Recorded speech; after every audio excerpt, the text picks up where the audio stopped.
Hi CAM followers, it's me Esme here for another one of our amazing Facebook Lives. Tonight we have been joined by an amazing orthopaedic surgeon who is going to talk to us all about total hip replacement, which I think is really relevant to quite a lot of people who follow CAM and also to other professionals like me, vets, therapists. We all come across patients who have had or may have hip replacements, so it's a great opportunity to learn tonight. So, without further ado, I'm going to pass over to Nicolas to introduce himself. Hello, everybody. So my name is Nicolas Barthelemy. As you can hear, I'm French. So what did I do? I studied mainly in Belgium, where I graduated in 2007, a few years ago. And then after that, I've done a few internships like in France. Went back in Belgium, did surgical internship at Michigan State University in the USA, and went back in Belgium to do some research on fracture of the tibia and cruciate ligament surgeries. I did a residency, so a specialist training in surgery. About 5 years ago, I've passed my exam and became like a specialist in surgery, so a European specialist. And then after that, with the family, we moved in the UK at the University of Bristol. I mean, Langford Vets, which is the small animal hospital belonging to the university. And I'm an orthopaedic surgeon. So when we do the specialization, we can do soft tissue orthopedics. And then depending on the opportunities, we can go in one direction or the other. And you know, I like both direction. I prefer a bit orthopedics. So now I'm fully doing orthopedics and a bit of neurosurgery as well, but mainly orthopedics. So that's really, really cool. And do you have a particular interest in hips? Is that one of the areas you're Yes, so it's something I discovered when I arrived in Bristol. I've done the training mainly in the USA. There is a company doing hip replacement, which is doing trainings. We need to be trained and certified to do hip replacements. Not all the companies are doing that, but these American companies will do that. And then thanks to my colleagues, I started being trained on the first you know, tens of hips, and then after that, you know, running on my own, and I keep developing and trying to start research on hip replacement with the team. So yeah, that's a topic very interesting. Yeah. When we see the results, it's even more interesting, and we want to keep going. There is still some things to improve the hip replacement, but I think that's a wonderful technique so far, and yeah, that's a bit exciting. So it's clearly one of my interests. Yeah, definitely. Cool. So we're going to learn loads today. So should we get started? Do you want to talk a bit about? Should we talk about the hip? Basically, what the anatomy of the hip is first. Yeah. So I will try to illustrate that with a small picture and try to describe roughly the anatomy of the hip so we can understand what we are talking about. So I will share my screen. Hopefully it should work. I hope everybody can see that. So the hip joints, that's what we call the ball and socket joints. The ball is the head of the femur, and the socket part is what we call the acetabulum. And the ball will articulate with the socket, and that's a big part of the stability of the joint. So then around that joint, there will be a strong joint capsule that will contribute to the stability of the joint.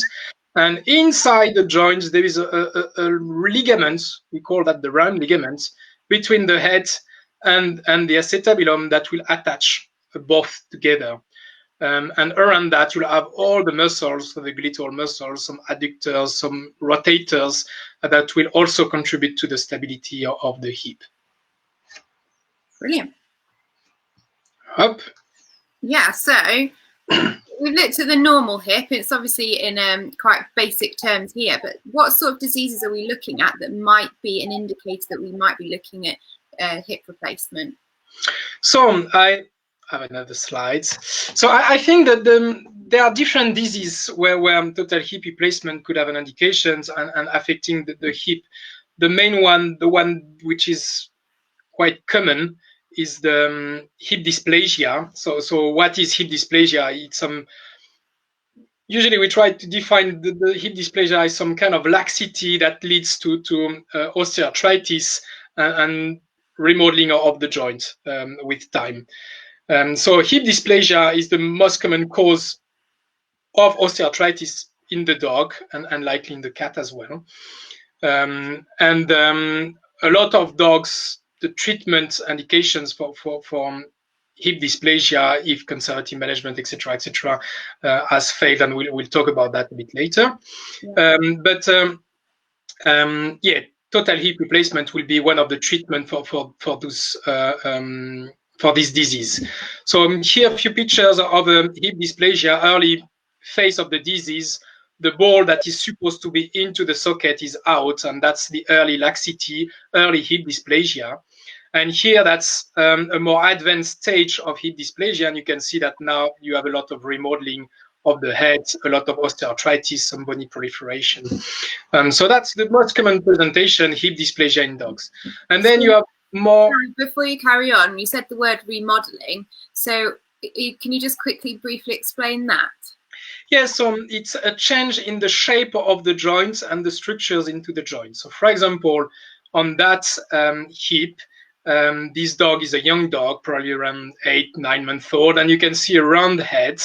And then with the age, there is a flattening of the heads, and you can see that there is a mushroom shape. So there is a remodeling of the shape, which came from a nice round shape to a kind of mushroom shape with filling of bones at different level of the bone. So that's what we call remodeling. For the acetabulum, for example, the socket part, here the socket is now filled by bone, and that's something that will develop with time on dogs affected by osteoarthritis, depending on the severity of the radiological signs. Yeah. So then you have something which is less frequent, other pathology, that they are what we call aseptic necrosis of the femoral head and neck of the femur. It's on small breeds like Westie, for example, and you have some kind of necrosis. It's probably a genetic component. And then you have some kind of hole and then collapse of the head, and those dogs are usually quite painful, and same thing, different treatments, but one of them is the total hip replacement. Yeah. Other pathology that we treat would be like, for example, fracture. Some dogs having a trauma and hit by car or road traffic accidents, then they may have fracture, like for example here it's not round anymore and you have a defect here. This defect is so small that we won't be able to repair, and if we leave the hip like that, then very likely these hips will look like this one, and the dog will be quite painful. So that's the type of dog where hip replacement will be indicated. Here it's a dog with a chronic fracture, and you can see same thing, a kind of defect. The dog was very painful, and this part was actually moving. Yeah. And other disease that we see more often on the cats, like young adult cats, obese, for example, they have what we call slip capital physial femoral fracture. So basically, in summary, it's the head of the femur which is fracturing without truly a big trauma. And this is quite frequent in cats. Not frequent, but we see that sometimes. And same thing, hip replacement will be indicated in cats or alternative surgeries like femoral head and neck excision. Brilliant. The only word I just want you to just explain very quickly, we're talking about the necrosis. If you could just explain what necrosis means. Yeah, necrosis, it means that you have some inflammation process, and the tissue will or the definition exact. Sort of dies off, doesn't it? That part of the tissue. Exactly. Yeah. It will start disappearing and resorbing. Basically, you have resorption of the tissue secondary to inflammation and lack of vascularization, lack of blood supply in it. Yeah. Brilliant. Thank you very much for explaining that. Yeah, I think you can see just by these pictures just the range of diseases that can affect just one joint. I think people sometimes are surprised by that. And that hip replacement is an option in those cases. I guess the thing to lead on from that then is to talk about which patients are appropriate to have hip replacements. So is there an age group? Do you mind talking through that a little bit? Yes, so I think that the point is, the decision is hard to make about when do you need a hip replacement? When does a dog need a hip replacement? And there is no straight answer about age, etc., etc. There are exclusion criteria, obviously, but I think it's a combination of factors and owner's expectation and expectation for their dog, for themselves, etc. So to talk about different indication, for example, the age. What we want is to have a mature skeleton. So basically, the dog is growing. It's growing by some growth plates or area in the bone that is making the bone. And by the end of the growth of the animal, then it will fuse and the bone will stop growing. So as long as the dog is still growing, then we don't want to do a hip replacement because then it may stop the growth of the bone and lead to asymmetry or predispose to fracture because those growth plates are some kind of weak point. Yeah. So to give you an idea, I think that for Labrador, we rarely do hip replacement before 7-8 months old. Yeah. Sometimes we do that when they finish their growth or they're close to be finished, not completely. But it depends on the severity of the lesions, what are the consequences of waiting, and sometimes we have to balance the risk versus the benefit of doing earlier surgery. Yeah. But usually, very young dog, we tend to not do hip replacement on those ones. Yeah, and I guess then the other end of the spectrum is the older dog. You're weighing up what the benefit of doing surgery is and risks. So I think for the older dogs, the risk is very limited. I think that it's more for the owner's perception, just saying, oh, it's so old, I can't have a hip replacement. I would try to do the translation with human and you know, young people rarely have hip replacement. It's more our grandparents. And I think that for the dogs, it's the same thing. Obviously, it's a disease that they have since they are very young for major part of them. So it's true that why making the decision when they are 14, well, it could have been done earlier. And that's where we try to discuss that early in the disease to know when we should trigger the surgery. But if I have a dog which is healthy, does not have much other issues coming, is 13, 14 years old, still a few years to go, then I think there is no contraindication. Obviously, is older, so there may be a risk of anesthesia a bit higher depending if they have comorbidities, so basically other disease like the heart or something like that. But if the dog is relatively healthy for its age, I don't think there is contraindications. Maybe a longer recovery, but the dogs are doing so great after the surgery that I don't think the age being older is too much an issue. Yeah. So usually the decision that we to make the decision, there is different levels to do the orthopedic to do the examination. First is through the history, what will be the history of the dog, what's his quality of life. So the owners will often come and tell us, okay, my dog has a weird gait, you know, he's a bit wiggly, or he bunny hops, or he's reluctant to jump. Young dog that maybe, or my dog is a lazy dog, you know, he doesn't want to walk much. We walk 1 mile and then they don't want to move. And since he's 5 months old, now he's a bit weird. He doesn't want to jump anymore. So some kind of subtle signs, at least for people maybe not aware of the condition. So that's some kind of sign that we may have, like, for example, dogs starting being aggressive with other mates. They don't want to play anymore, or they start playing but they stop while, you know, they are puppies.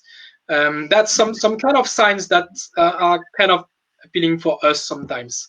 Yeah. And then you have often the older dogs are a bit easy to identify for the owners, because often the dogs were doing great, and then they just see their dogs slowing down, very active, less playful, do not want to jump, or do not want to go for a walk for longer than 10, 15, 30 minutes, whatever.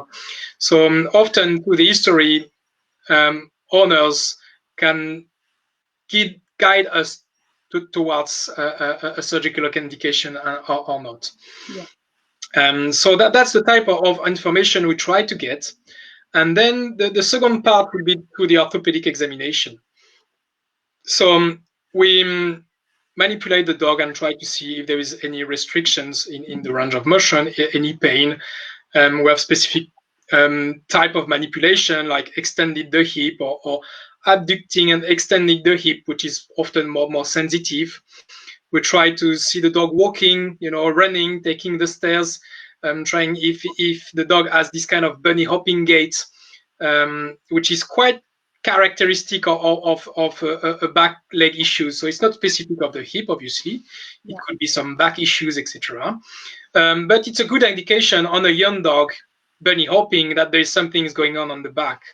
And if they are bunny hopping, it's because they compensate something which is painful, and they just try to walk a bit differently to not being in a situation where they have some discomfort or some pain.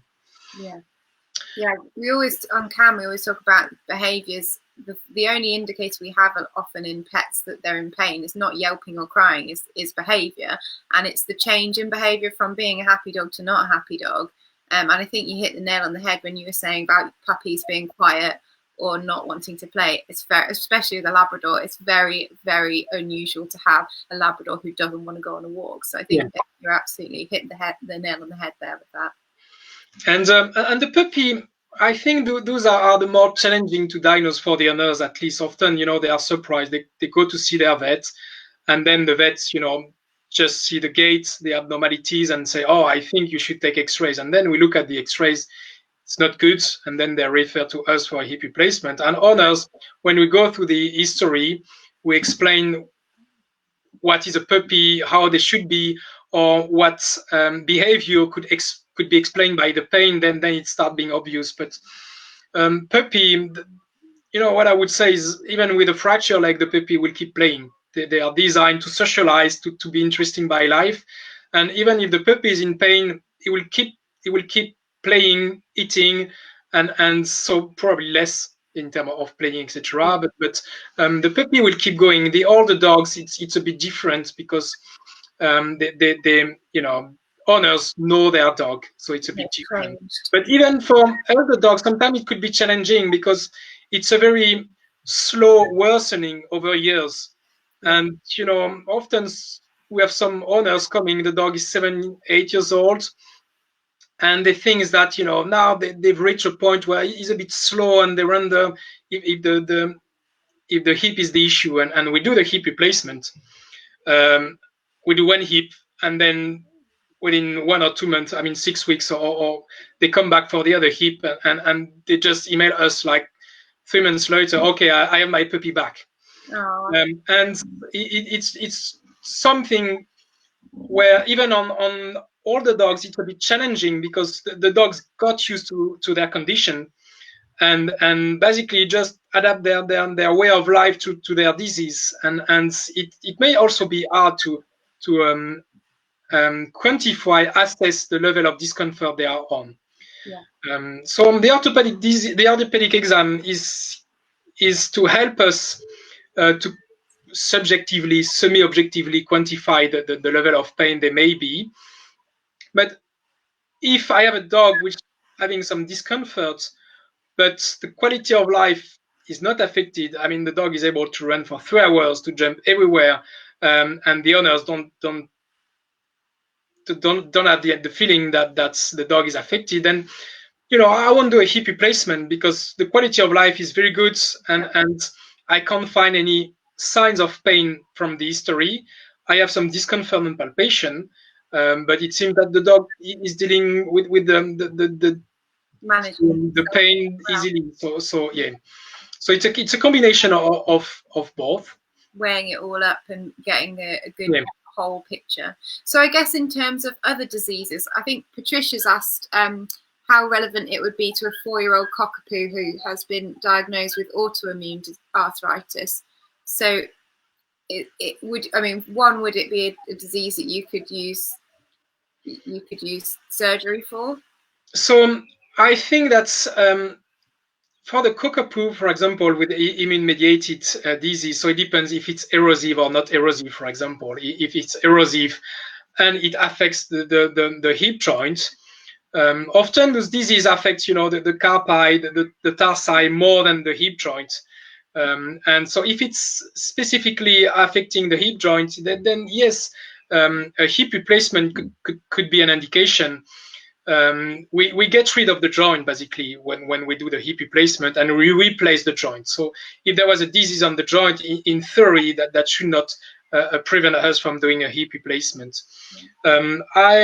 I don't know if a lot of hip replacement have been done on immune-mediated hip arthritis, moreover if they are erosive, because usually all the joints are affected, and it's still a major procedure. And again, the benefit of this procedure, if the other legs and other joints are not doing fine, it's questionable. Do we have to go through all that? If the tarsi will be painful, the carpi will be painful. That's the discussion to have, and every dog is different, obviously. Yeah. And I suppose that's relevant for normal arthritis too. So if they have arthritis in many other joints, you may decide that doing the hips wouldn't be fair because the dog wouldn't cope with the surgery and the recovery, but it's on a case-by-case. Yeah, but that's interesting, because I have that question sometimes on the owners, where the dog comes with elbow dysplasia and hip dysplasia, and often the forelimb lameness is often more obvious to see because the dog has a head bump, and this is more obvious for owners and as well as for us than some kind of asymmetry on the pelvis. And because on the pelvis it's often bilateral, it's not that obvious to see if one is more lame than the other. The thing is on those dogs, the surgical treatment for elbow dysplasia end stage, there is nothing truly magical. You have a lot of different treatments. You have elbow replacement, but the elbow replacement is not as good as the total hip replacement. And it's less forgiving. If there is a complication, it could be some kind of gain over for the leg and the dog. So for lameness, a lot of surgeons are keen to push a bit more conservative approach or surgical approach that are less aggressive than that elbow replacement. But the issue is the improvement is only partial. We won't cure the dog. We won't completely restore the function of the dog. But if they have hip replacement, we know that we would almost fully restore the function of the dog. So it means that if I have a dog with forelimb lameness and 2 bad hips and painful on both, I want the owners, I won't fix the forelimbs, but at least he would have 2 legs, the back to shift a bit the leg. And so it's an option. But again, there is a cost. It's a big procedure. But with the hip replacement, the dogs are recovering very quickly. I would say that the restrictions is the period of rest is long, but the period of pain is short. The dog will walk on their leg the day after the surgery, and after 10 days, they will use their leg way too much, at least from a surgeon point of view. And they will be using fully their leg way sooner than the implants and everything has healed. But so it's not contraindication, but obviously it's a long discussion with the owners about the pros, cons, benefits. But if they were human without any money issues, probably we will still have the hip replacement. Yeah, absolutely. Slightly kind of related, Laura has asked, I'll pop it up, if you leave surgery too long, do you risk musculoskeletal compensations and damage or arthritis in the other joints? Or with good physio and hydro, can you keep compensations to a minimum? We'll go into sort of post-op care a bit more in detail, but in terms of when you should do the surgery, is it best to do it as soon as you can? Or so that's a discussion that I often have with the clients about when should we trigger the surgery, and I try to make my recommendation based on the likelihood of the dog being affected in the future. Yeah. Often when we see the dog, they have bad hips and they have already some clinical signs. The issue is hip dysplasia, to summarize a bit, they have two waves of presentation. I think the first one is when they are young, between 8 months and 18 months, yeah. To summarize that. The pain comes mainly from the soft tissue laxity. You have distraction of the joint capsule because so that's the curve, that's the hip joint. It's unstable, and each time that the head pops out, then it stretches the joint capsule and it stretches the ligament, which is between the two. If you remember, there's that front ligament, and it's stretched. And that is painful for the young dog. And we tend to say that the early pains mainly come from that soft tissue distraction. But the dog, the body will try to compensate that and thicken that joint capsule. And by having a thick joint capsule, then you stabilize the joint and then you decrease some kind of pain. During life, the dog, because the joints are not congruent, will start having some erosion of their articular cartilage. So what I explained to the owners is the articular cartilage, that's what is limiting the friction between the two surfaces. So it's a very low coefficient of friction. And there is no nerve into that cartilage. So it means that even if it's, not truly in front of each other and there is a bit of friction, there is no nerve. So in theory, limited pain. The nerve fibers are into the bone underneath that cartilage. So when this cartilage is completely worn, then the bone is exposed, and it means that they will rub on the other side, and then it starts being painful. And that's to simplify a bit the story, it's just the end stage of osteoarthritis. So it means that the two category of dogs is the young one with the distraction and tissue stretching, and then the other one where you have rubbing of the bone and no more cartilage. In the true life, it's a bit more complex, obviously, because young dogs may combine both, and it's not rare to have 9-month-old dog with the hip luxated or subluxated and having already a complete erosion of the cartilage.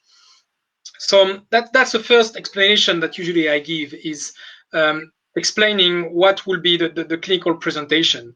So it means that if the hip are not good and the dog already have some kind of significant clinical signs, the discussion that I had with the owners is, okay, will you want to consider hip replacement at a later stage or at one stage? Is what would prevent you from doing the surgery? Yeah. And depending on the answer, a lot of owners may be concerned by the surgery itself. It's a major surgery, or it's very expensive, or they want to. They have a hope that the dog will be able to cope with the conditions with minimal treatments, and those ones, pushing the conservative management, I think it's a good point. Yeah. I'm a bit biased because I see the dogs that are not doing well with conservative management, obviously, but I see a lot of dogs where I've done only one hip when they are young, and they come back 1 or 2 years later because the owners can see a dramatic difference between the two. And that's where I think that I'm pushing a bit more, because I have some experience on dogs that had only one hip, and I know that they come back for the other one very often when they can, and financially it's possible, or for insurance or whatever. Because when you have a good hip, then you have a point of reference to compare with. And then you know that the dog is in pain or discomfort. When the two hips are quite similar, the dog will improve. But could it be better? My guess is yes on major part of the cases. But if the dog is just mildly affected, mildly dysplastic when they are young, obviously I would say, I would wait and see, because the clinical signs are mild. And the x-rays are not suggestive of something dramatic going on. So on those cases, I would say wait and see. There is no risk of waiting few months. Yeah. To answer the question to Laura's questions, I think there is limited risk of waiting, because it's something what we call salvation procedure. So we remove the joint and make another one. So if the joint is getting worse, then in theory it's not a big issue because we remove everything. There are still some risk because on severe cases, and I will try to show you some X-rays later, you have such a remodeling of the bone, then indeed you can have a shape of the bone that make the surgery more complicated. Yeah. And if the hip is luxated, because some dogs, it's not, I mean, dislocated, it's so high, then bringing the joint back in is quite challenging. And there is a lot of tissue issues, and it may possibly lead to more complications, or at least a surgery way more challenging. Yeah. And in some dogs, it may make the conventional implants almost impossible. So now the good thing is more and more implants are designed to fit all the different conditions. Yeah. But those odd implants are probably not as good as the conventional ones. Mm-hmm. So I would say, depending on the severity, if the dog is severely dysplastic or there is a high laxity, he has already some clinical signs, I have a tendency to have that discussion about, sooner is better than later. Yeah. But again, it's a complex decision to make, and there is no straight answer. Because in terms of the health of other joints, and like I do acupuncture, so I'm always worried about muscles, and obviously the longer a dog is walking inappropriately because their joints aren't moving properly, you are going to end up with longer term issues elsewhere in the back, and maybe loading more at the front, so then causing more issues with elbows and stuff. So I always think early intervention is always going to be the best option, because you're going to hopefully have a healthier dog in the long run. And obviously the good thing is when they're coming to you in the first instance, normally that dog is very healthy in itself other than its hips. So I always think you could wait 2 or 3 years and decide to do it, but if it's an option, then it's worth doing, because in 3 years time your dog may have various other conditions going on that may then say, right, well, hip replacement's not an option now because his heart couldn't cope with the surgery, or he's 15 and a half and it's maybe not fair to do, or so I think I think obviously it's easier for me to say because I'm not as biased about hip replacement surgery, but I think with any intervention, the earlier we can instill it. And you said before about the cartilage being eroded. Well, what that means is by the time we've realised that these dogs have arthritis, they have severe arthritis. So we've missed the early stages because the dog wasn't in pain, so they weren't necessarily walking oddly at that point. And so at that point, you have a very sore dog. So we would love to have it so that the dog never gets to that stage. We'd love to have it that no dog ever suffers really bad arthritic pain. That's the dream, isn't it? So I guess if you know your dog has those joint issues and you're keen to explore surgery, then go and see somebody amazing like Nicolas and have a discussion about it, because it's definitely worth getting in there early and trying to deal with problems as soon as you know they're there, in my opinion. Yeah, I do agree with you. For the remodeling, if you have hip dysplasia, I don't know if there could be a direct link towards hip dysplasia not treated leading to another disease. It may probably exacerbate another disease like forelimb lameness. I'm not sure that not treating a hip dysplasia would create other disease. Probably there will be some postural adaptation. And I mean, the body is complex, and I'm not a physiotherapist, and they will be way better than me to talk about that. And yes, of course, there's good job to do with physiotherapists and hydrotherapy, etc. So I think that they can dramatically help with all the conservative approach. I think it would involve the hydrotherapy, physiotherapy, etc. If owners is very concerned about the surgery. Yeah. But I don't know. I tend to give the example of dogs that have amputation. Usually they do quite well, and do not necessarily develop severe conditions around that. But it's true that as you've explained, sooner is better in a way, because you are not missing the 1, 2, or 3 years to realize that he is in discomfort. So it's not a steep curve. It's just like a long flat curve. like I would say like the COVID. Yeah. Tough. Yeah. No, it's a flat curve, and it means that yeah, when you realize that he's in pain, then probably you could have done something earlier in the process. Yeah, cool. So should we talk a bit about imaging and diagnosis and surgery as well, what the actual technique is? Yes, so imaging, when we see those dogs, so the first thing that we do is, as we said, an orthopedic examination, going through the history, trying to discuss about the pros and cons of the surgery, etc. And if owners are keen, then we do x-rays. So we repeat the x-rays. Often when they are referred to us, they have x-rays from their vet that are very good, and we have a diagnosis. The only reason why we repeat the x-rays is for templating.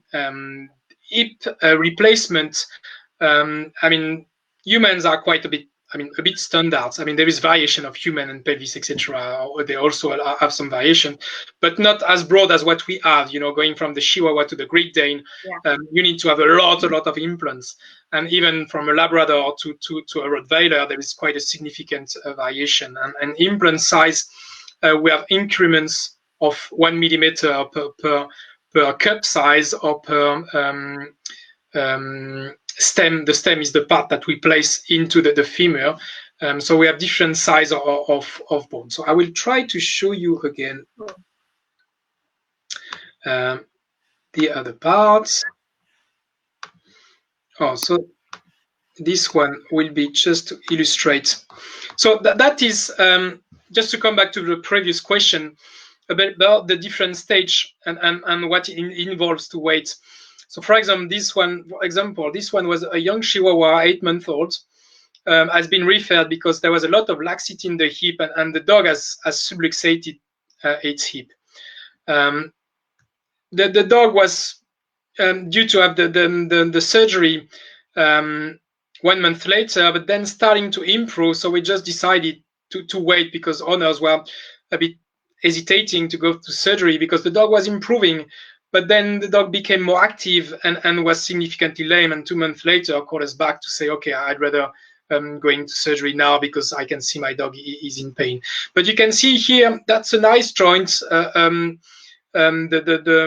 round shape of the femoral head. Here you have extreme cases where this one is a Cocker Spaniel, and you can see the hip is not even into the joint. It's completely luxated. It's on the back. And this one is doing another acetabulum, so another socket at the top. And this one was extremely painful. That's other cases. So it's a kind of advanced hip replacement, that one, but that's the more classical one. And that's another severe one. And you can see that here, that will be quite challenging to see where is the normal anatomy. Same thing for this one. There is no more cavity. So if you look here, the acetabulum, it's round. You have a cavity here. And here it's all flat. It's just bone, and there is no more area truly to place a cup. So we can still do that, but it's extremely challenging. And other thing that could happen is you have remodeling of the bone. That's an area where the muscles are attached. And if you see a normal dog, it's on the side.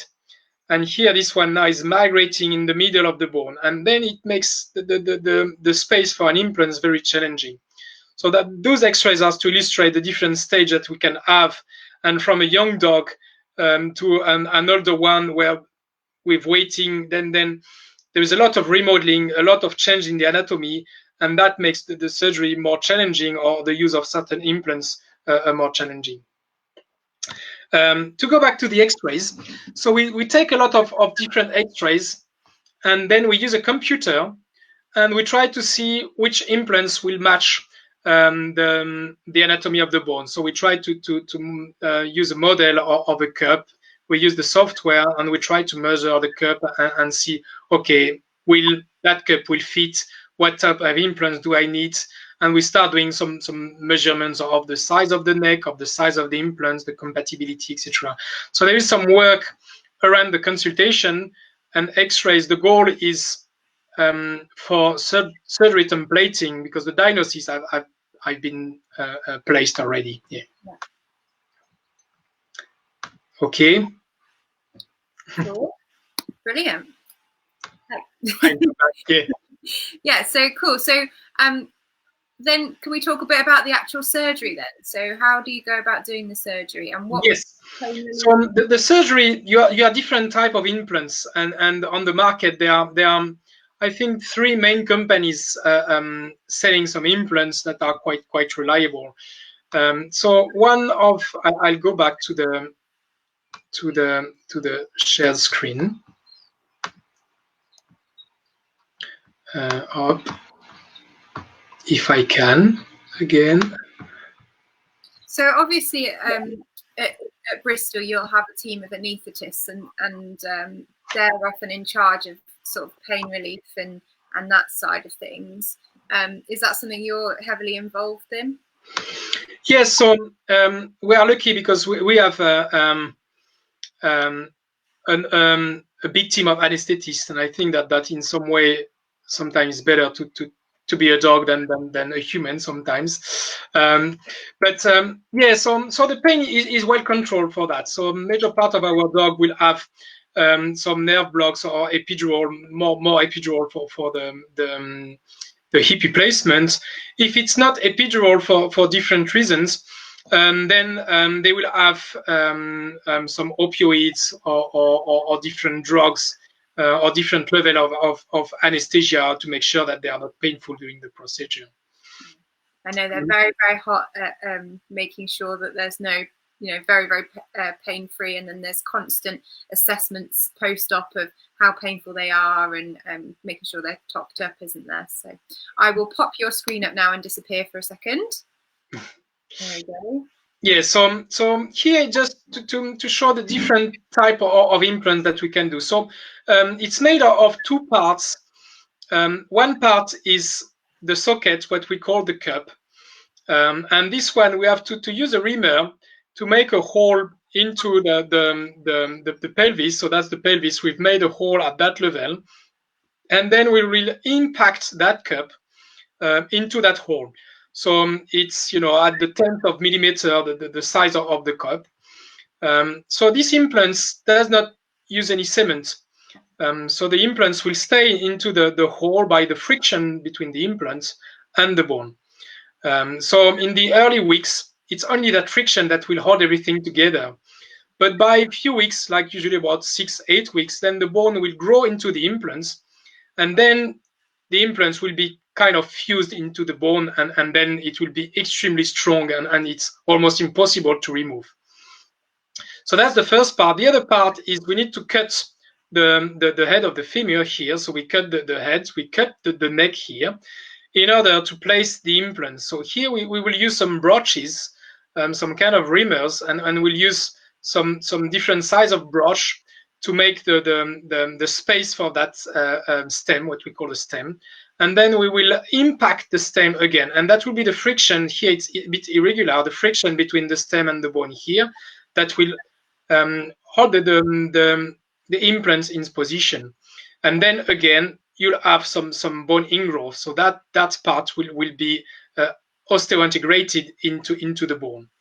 And eventually, then this component, which is the head, and there is a hole which has different size into that head, and that allow us to adjust the length of the neck. So that is the neck, and depending on the size, the breed of the dog, the tension in the muscles, we make that neck a bit longer or shorter.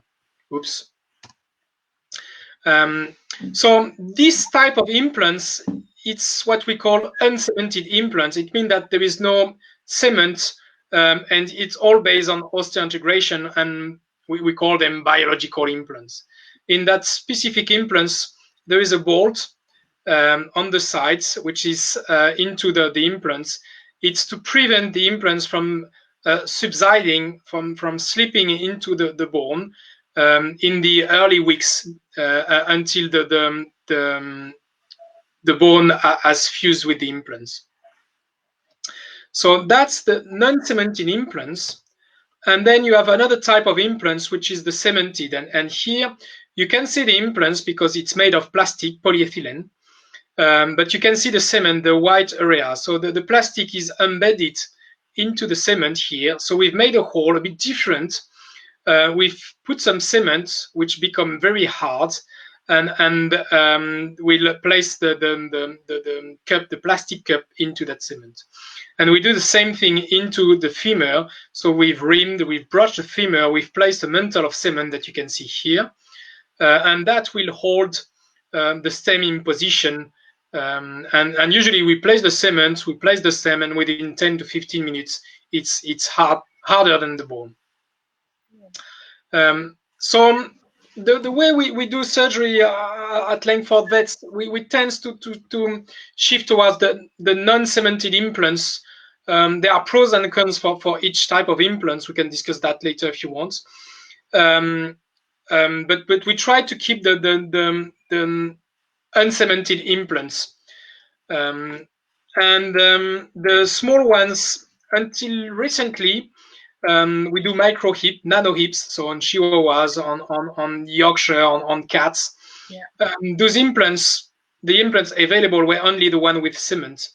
But the company we work with has designed new implants, so we can use some non-cementing implants, for example, here for the cup, and cement for the other part, because they've not designed an implant small enough to fit the femur. To give you an idea, the width of that implant is 3 millimeters. So the distance between here and here, it's 3 millimeters. Wow. So there's a bit of zoom on that X-ray. Yeah, tiny, tiny. So it's as small as 1 or 2 millimeters in the nano hips. Yeah.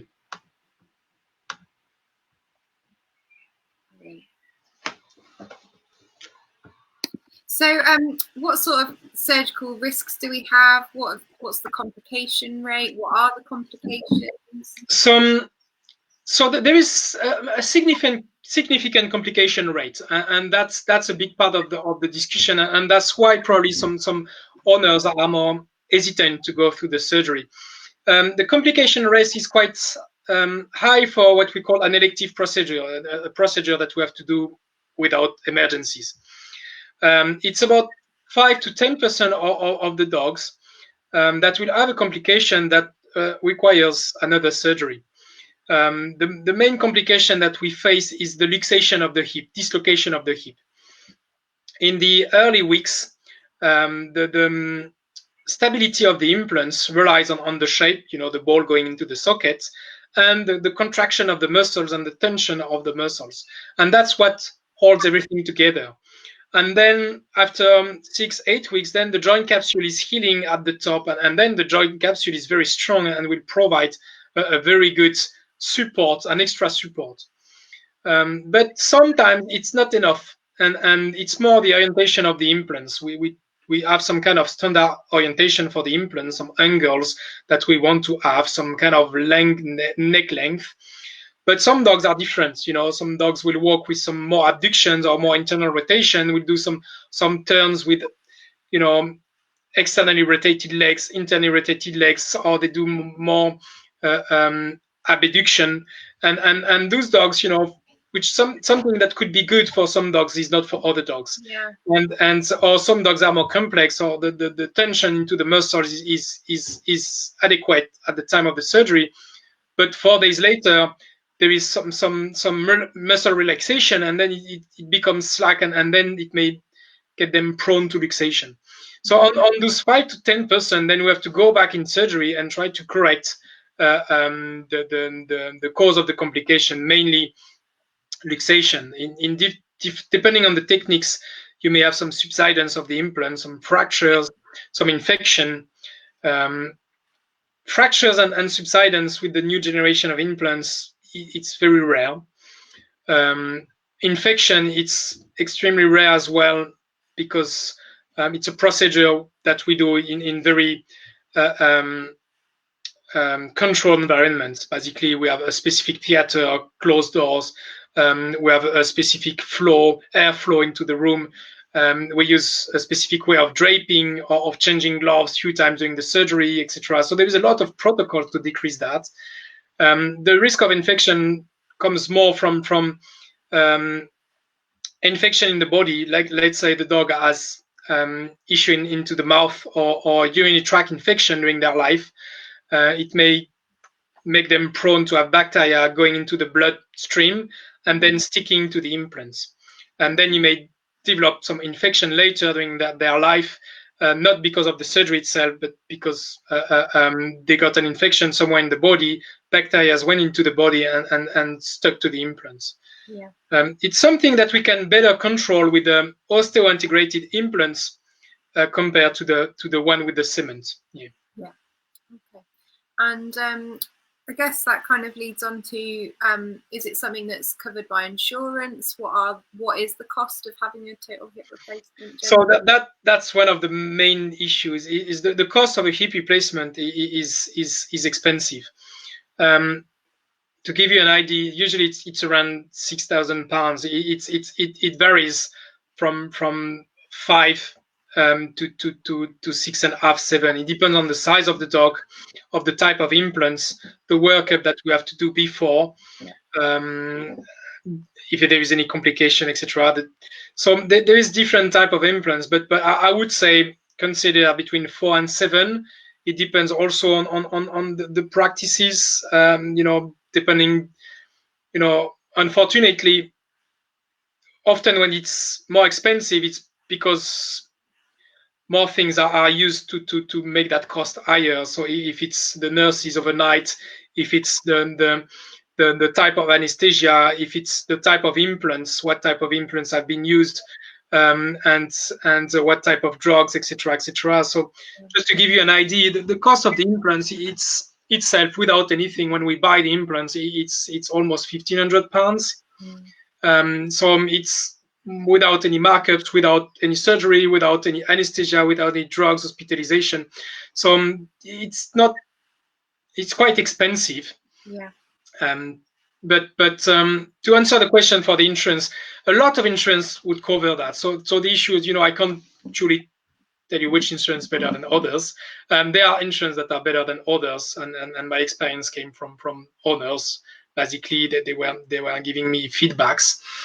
I think that to give a little trick is, you know the cost of a hip, so you know what type of cover you need if you want to not having to add too much money.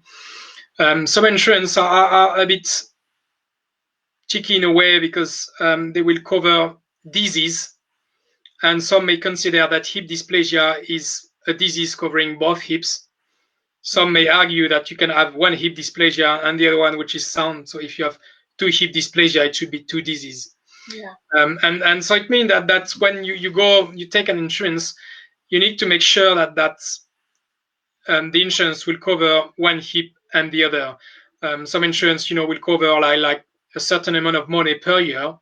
It simplifies a bit the choice because you do one hip and then if there is no more money, then you do the other hip the next year. Yeah. Some owners will some insurance will put a lot of exclusion. So I think there is a lot of different insurance. Some of them are quite good, and the good ones usually won't have issue, and some of them are kind of picky and try to avoid refunding that. But I think it's something to consider when you take an insurance. And if I was getting a puppy, I would insure my dog from the beginning, because when you've noticed the lameness, it's too late. That will be an exclusion criteria. Yeah. And Hannah's just asked, do implants ever wear down over time, or do they always last the lifespan of the dog? So that's a very good question. Major part of the implants are designed to last for the lifelong. There's a but. Rarely, very young active dog or dogs that are getting obese during the time, you may have an increased wear of the polyethylene, and it's unknown why. We don't know. And extremely rarely we have some dogs where there is a complete wear of the implants, and it's more the polyethylene, the plastic part, the inner part of the cup, which is made of plastic, that may wear, because the other part, the metallic one, it will last forever. But sometimes we have the implants going through the cup and making a hole into the cup because of the wear of the polyethylene. So the implants that we use with this company, that they just designed a new type of polyethylene which is significantly stronger. And if we do surgery on young dogs, then it's something that we could use. The question, why not using those implants on every dog is because it costs 300 pounds more than the other one, or 2.5 or something like that. So, but even if you use the conventional implants, the one that we have, I would say that a big majority of the dogs, it will last for the lifelong. Yeah. And then I guess this all leads on to sort of talking about pre-op and post-op care. So what's involved in prepping a dog for surgery, and once you've decided that's going to be required, and what happens post-op? So pre-op, usually what we try to do is, depending, when we do a consultation, we see the dog and we book them for surgery a few weeks later. It's a surgery that we like to book later, because for us, we need to organize the team. We can't do a lot of hips per week. We do 2 or 3 hip replacement per week, not necessarily every week, but that's often, I mean, before the COVID, we tend to do a bit less currently, but we still have to go through all our cases. And so we need to have a team organized. There is a specific setting for the theater. Few number of people. Ideally we need to be around 3 on the table, sometimes 4, sometimes 2. It depends on the surgeons and their habits. So it's something we book in advance. Also we like the owners to be ready as well for the post-op. I will go through the post-op, but there will a period of rest, and that's very important. I tend to say that I'm doing like 50% of the job, and the owners have the other 50%. It's not as expensive, but it's clearly as important as doing the surgery itself. So until the surgery, during those few weeks, if the dog is overweight, then obviously starting a weight loss, because they will need to keep losing some weight during the recovery period.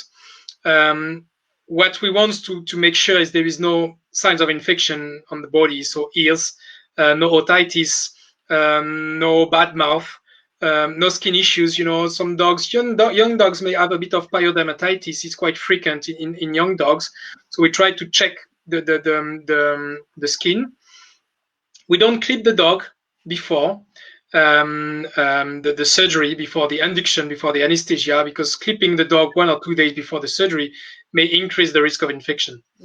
Because you make micro traumas on the skin, so you don't want to do that. So we check through the skin, but sometimes, unfortunately, we have to clip the whole dog, and we see like few pustules, few spots, and then we have to wake the dog up and give antibiotics and postpone the surgery 2 weeks later, because the risk and the consequences of an infection is dramatic, I would say.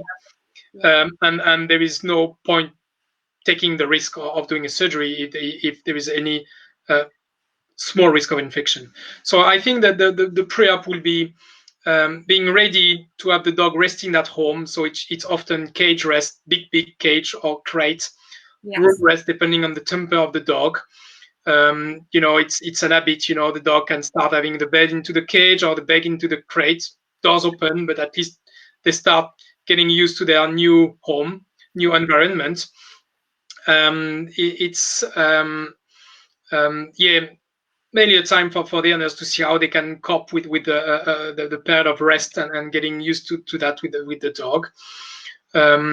And then post-operative period, that's a bit challenging, because the dog, as I said before, the dog will use the leg the day after the surgery, and within 10 days, they would run if they could.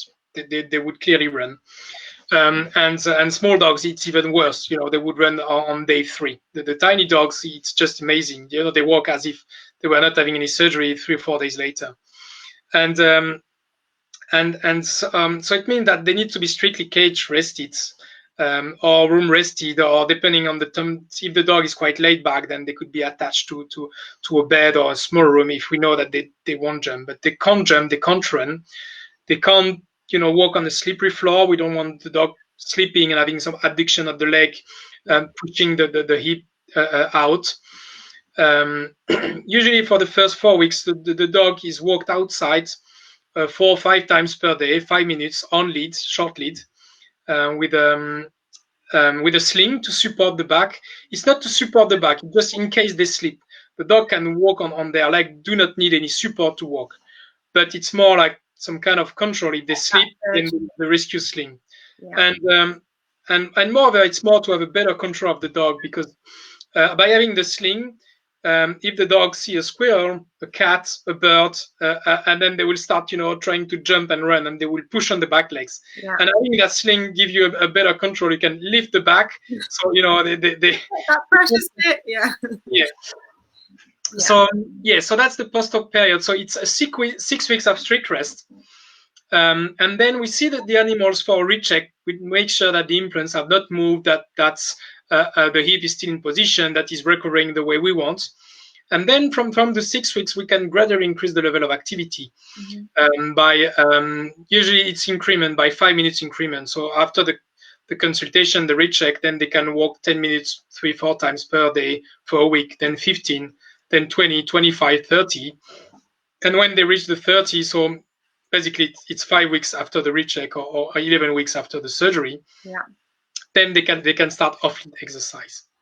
And do you get physiotherapists involved in that sort of stage of things, or is it? So that's a very good question. I think it's very sad. I think physiotherapy early in the process is very good for the range of motion, and that's very good. The hydrotherapy, physiotherapy is good as well.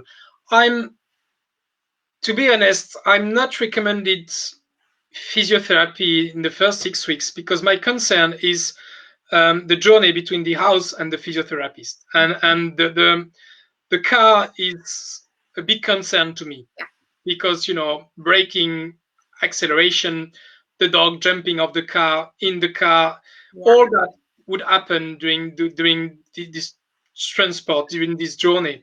And so it means that the physiotherapy is very good, but I'm scared about the travel. So I that's what I tell the owners. I say, I'm very happy to have them physiotherapy, hydrotherapy, but if you wait to go to your house and pamper the dog in its cage, then it's okay. But otherwise, keep them still and just you can understand that.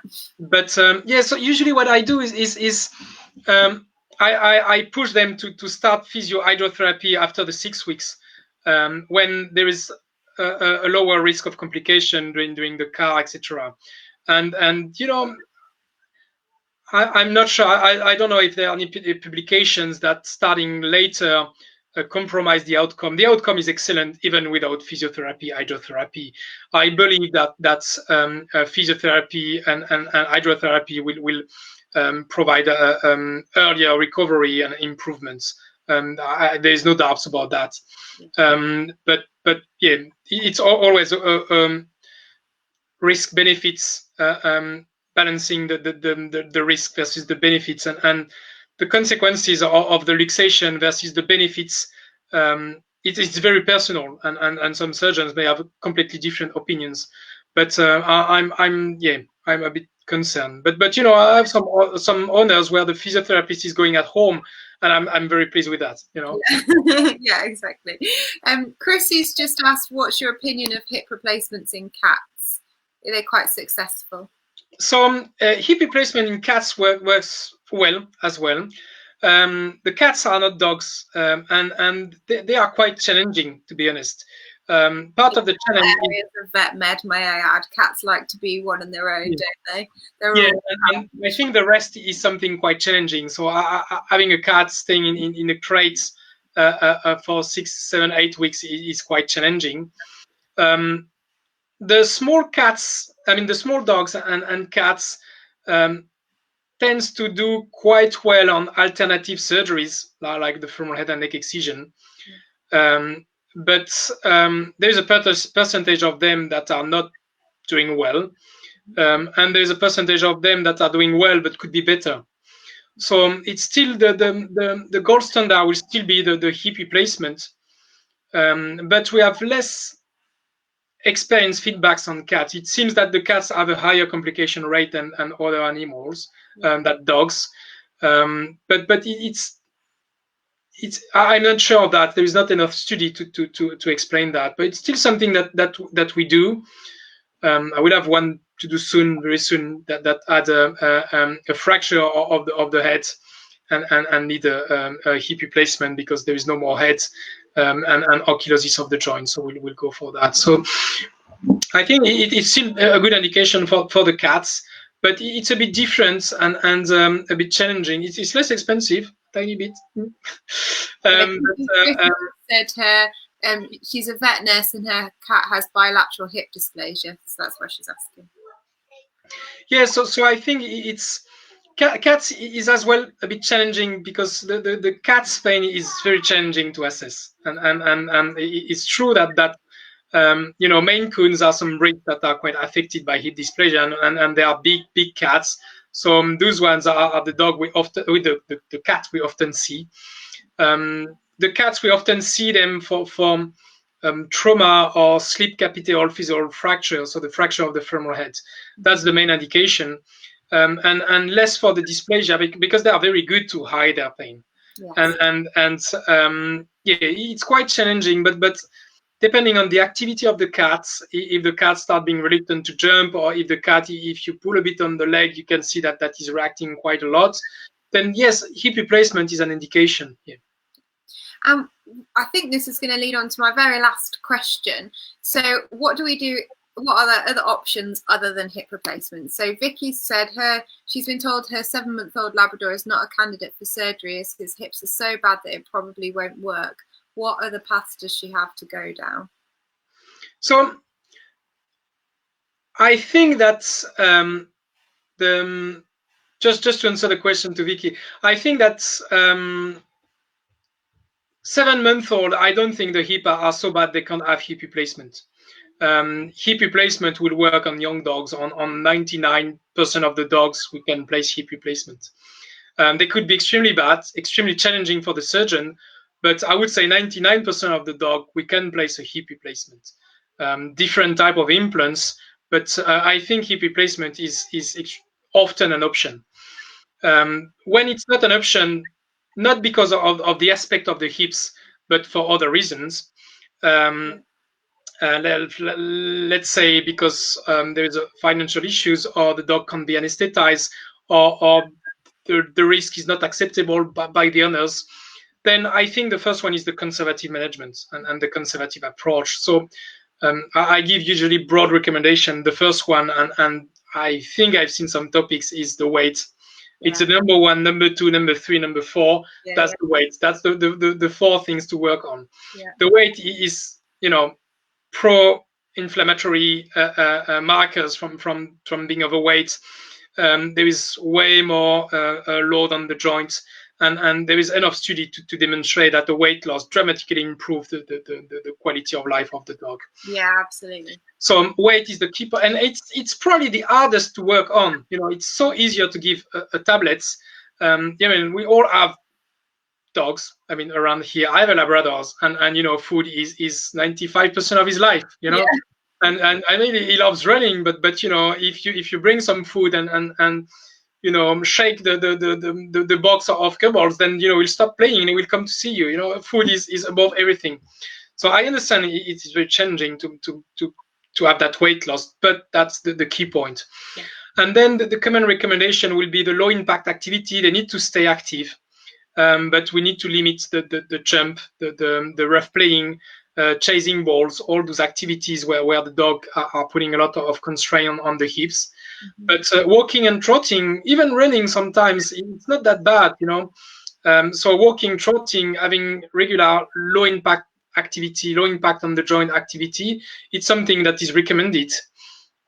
Then painkillers, depending on how affected is the dog. If we can to avoid everyday painkiller, that's what we do. So some dogs will be good for 1 hour, and then after 1 hour they start being stiff.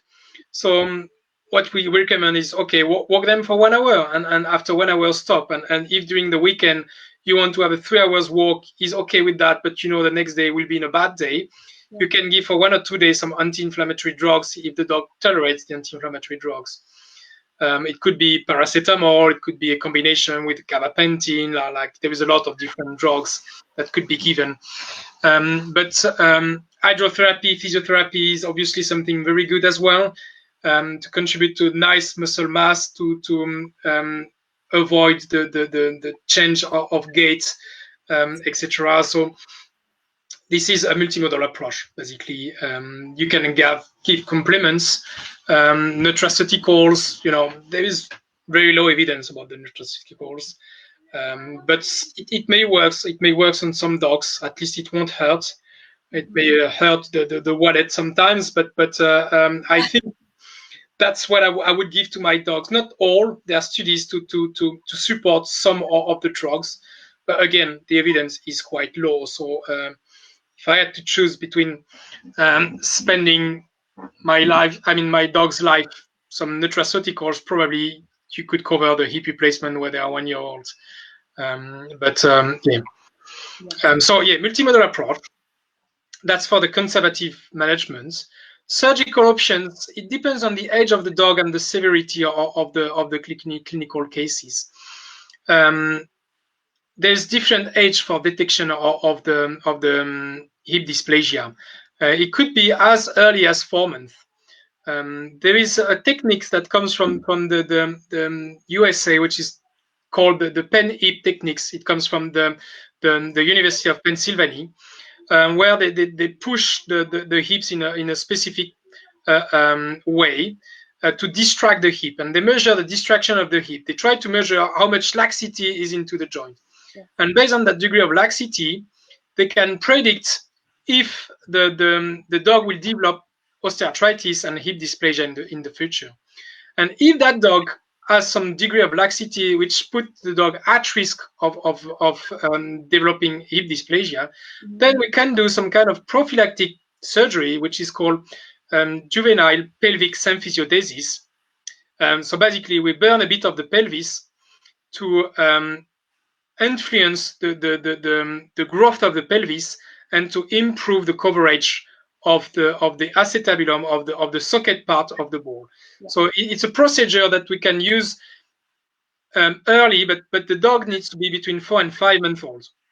So it means that you need to do this detection when they are very young, and there is only a few surgeons or radiologists doing that in the UK, because initially that technique you needed to be pushing on the dog's leg while taking the X-rays, which is not allowed in that country. Now they've modified a bit the techniques for the UK, and I think that now this technique is available, but there is not much surgeons doing that in the country, and it needs to be a prophylactic approach by the vet saying, okay, let's do the test for that dog. Yeah. So if early detection, you have the juvenile pelvic symphysiodesis. If it's a bit later during the life, when they are between 6, 9, 10 months old, you have what we call the triple pelvic osteotomy. So same principle, we cut the pelvis and we rotate a bit the cup to improve the coverage of the head. Yeah. So we rotate the acetabulum, we rotate the socket, so the cup is better covered and the hip has less tendency to come out and make damage around the joint. The issue with those techniques is none of them will address the laxity. Yeah. So it means that even if you do this technique, you still have that laxity, and a lot of those dogs will keep developing some kind of osteoarthritis. So you don't have an improvement of the clinical signs with those techniques. How much it depends on the severity of the laxity of the hip dysplasia when you do that surgery. But those dogs are unlikely to be normal. And we see some dogs later during their life having had those procedures coming back for the hip replacement. Mm-hmm. And so it's a discussion. Some dogs are in between. Sometimes, you could try the other technique or do the hip replacement.